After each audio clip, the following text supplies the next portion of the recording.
नाशिक खबर न्यूज, जनतेचे हक्काचे व्यासपीठ। नाशिक शहरातील अंबड पोलीस ठाण्याच्या गुन्हे शोध पथकाने मोठी कामगिरी बजावत कंपनीतून चोरी गेलेला तब्बल 10,84,000 रुपयांचा मुद्देमाल आरोपीकडून हस्तगत केला आहे।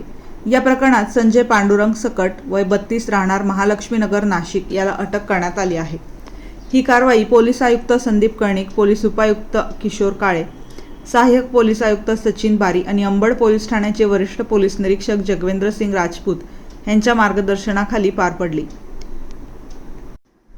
फिर्यादी दिनेश शांतेस्वरूप दवे यांनी दिलेल्या तक्रारीनुसार MIDC अंबड येथील Fairdeal electrical and engineering private limited कंपनीतून 9,34,000 रुपयांच्या ट्रान्सफॉर्मर कॉपर कॉईल वायरची चोरी झाली होती। या प्रकरणी अंबड पोलीस ठाण्यात गुन्हा दाखल करण्यात आला होता।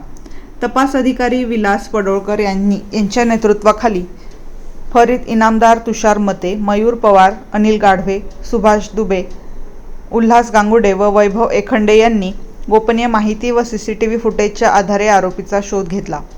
आरोपीकडून चोरीचा 9,34,000 रुपयांचा मुद्देमाल आणि 1,50,000 रुपयांची मारुती सुझुकी अल्टो कार जप्त करण्यात आली।